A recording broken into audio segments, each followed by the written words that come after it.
Les autres, ça va, les deux là. Patou, tu es déjà meilleur buteur, donc ça ne sert à rien que tu te précipites. Regarde où est Trésor, tu donnes la balle. Tu es pas ça, tu fais une pression. On doit marquer le deuxième but. Tout le monde et Joe Victoire Joe Coupe, même si bien depuis vous subouez. Tu commandes la défense. Bonne chance.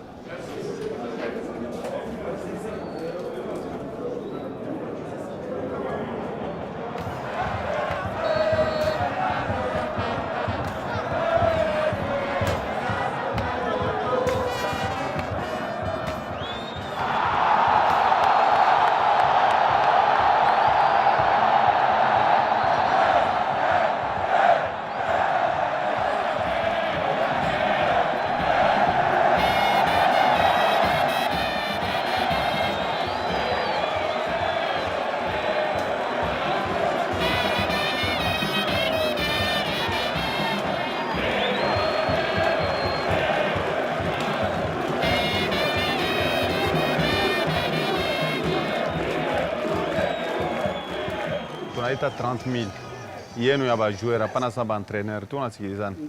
Alors baentraîneur nabo biko na 20 000 yabo ya prime à part tunasikilizana. En plus na ma salaire yenu biote donc muko à peu près ma 125 000. Donc wenda kumiripa. Tunasikilizana. Wale chema manchupa ma champagne ile pe majina ngwile wende wa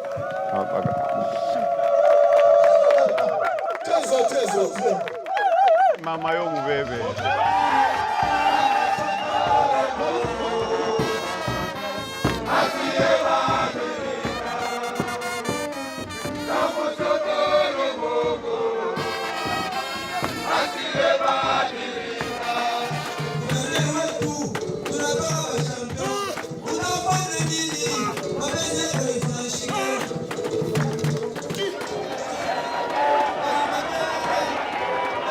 Le tout-puissant Mazembe est champion d'Afrique pour la deuxième année consécutive. Le club de Moïse Katumbi peut à présent relever un nouveau défi, la Coupe du Monde des clubs champions. De victoire en victoire, il accède en demi-finale. Impossible n'est pas Mazembe. Moïse Katumbi a, par sa présence, boosté le moral de ses protégés dès son arrivée à Abu Dhabi, la capitale des Émirats arabes unis.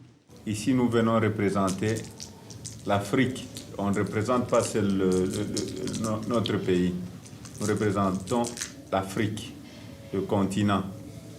Donc, je vous demanderai, vous devez vous concentrer parce qu'on a un grand match demain.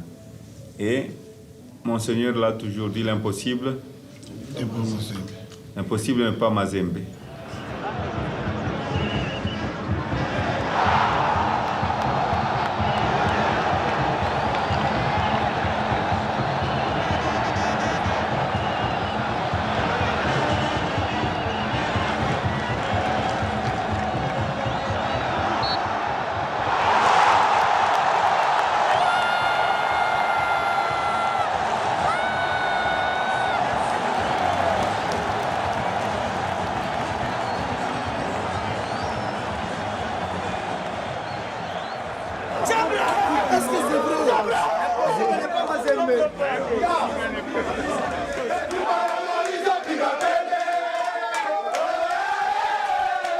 Cette victoire en demi-finale de la Coupe du Monde est une première historique pour un club africain. Pour Moïse, c'est un triomphe personnel, même si son équipe sera battue en finale par l'Inter de Milan. Son club, vice-champion du monde, fait ainsi son entrée dans le panthéon du football international. Il a compris que Mazembe était une grande puissance électorale. Il a compris que Mazembe mobilisait, comme j'ai dit, mobilisait tout le monde, les hommes, les femmes, les jeunes, les enfants, tout le monde au moins se retrouve autour de Mazembe. Et de l'opposition et du pouvoir se retrouve autour de Mazembe. Il a considéré le football comme un business. Alors il a mis du soi, il a mis des moyens pour que cette équipe de tout-puissant Mazembe puisse rayonner. Et aujourd'hui, il considère Mazembe comme son patrimoine, ne peut pas lâcher Mazembe. Aux incrédules de bien se frotter les yeux car ceci n'est pas un montage. L'appareil qui pointe à l'horizon est la toute nouvelle acquisition du club cher au chairman Moïse Katumbi Chapwe. Le tout-puissant Mazembe de Lubumbashi devenant du coup le tout premier club africain propriétaire d'un avion privé, un MD-83 d'une capacité de près de 200 places assises. Sous le regard profond de l'honorable Moïse Katumbi Tchapoué qui vient d'écrire une autre page d'histoire. Depuis son titre de vice-champion du monde, rien ne semble plus arrêter ce club, bientôt également propriétaire de son propre stade. De toutes les façons, Moïse Katumbi Tchapoué est déjà un être de légende. Il faut en effet énormément de souffle pour devenir propriétaire d'un tel bijou. Il mêle le football politique, affaires, les tout, il mêle. Lui, c'est d'abord les intérêts. Donc, nous avons des difficultés de pouvoir dissocier Moïse, homme politique, Moïse, homme d'affaires, Moïse, sportif.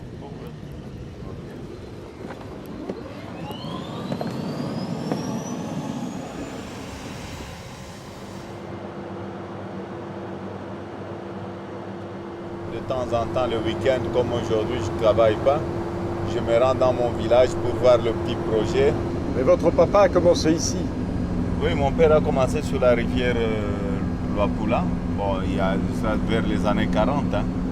Il faisait la pêche. Et à l'époque, il y a eu beaucoup de gens qui ont fait de millions et de millions de dollars avec la pêche ici.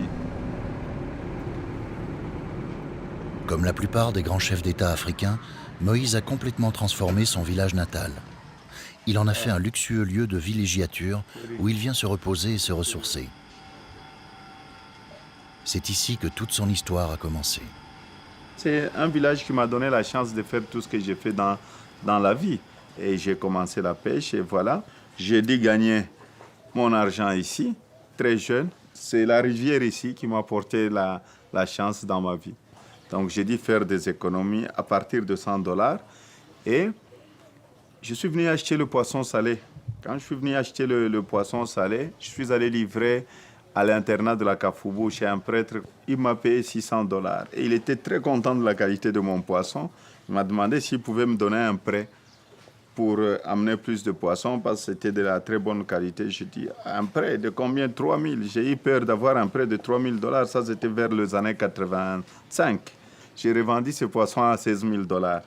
Et donc là, j'ai senti que je pesais un peu. C'était beaucoup d'argent à l'époque, $16 000.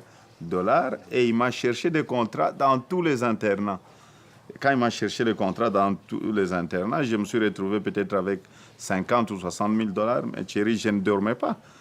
Dans la chambre, tout le temps, j'étais obligé de compter l'argent. Quand j'ai quitté, je n'avais plus sommeil, j'étais obligé de compter l'argent. 3 mois après, je suis allé à la BCDC demander un prêt pour avoir un nouveau camion. Et j'ai acheté un nouveau camion. Et 6 mois après, j'avais 10 camions.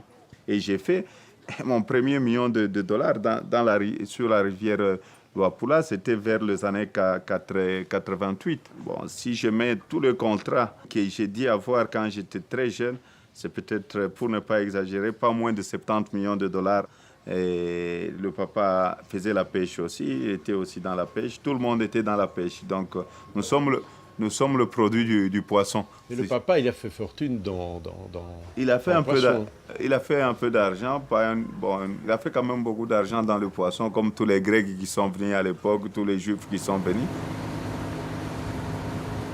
Quand Hitler s'attaquait à la communauté juive, donc c'est à ce moment-là que mon père a dit fuir. Il a fui donc de Rhodes, là où il était. Il s'est retrouvé au Congo, il est passé par le Maroc, tout ça. Et donc c'est quelqu'un qui a perdu ses parents très jeunes, à l'âge de 19 ans, dans le camp de concentration. Mon père, quand il est arrivé, il a commencé dans ses affaires propres, donc dans la pêche, il faisait la pêche. Ma mère a rencontré aussi mon père dans ces villages et voilà. À l'époque, c'est pour vous dire que mon père n'était pas raciste parce que pour avoir une femme noire, c'était très difficile pour un blanc d'avoir une femme noire. Il fallait compter vers les années 42, 43, avoir une femme noire. Mais mon père a eu ce courage-là et il était en même temps juif. Pour avoir une femme noire, c'était très difficile. Ils se sont rencontrés ici.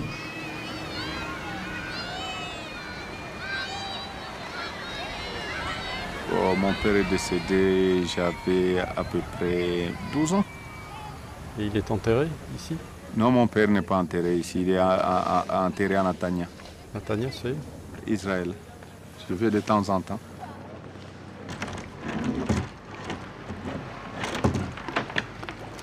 Okay.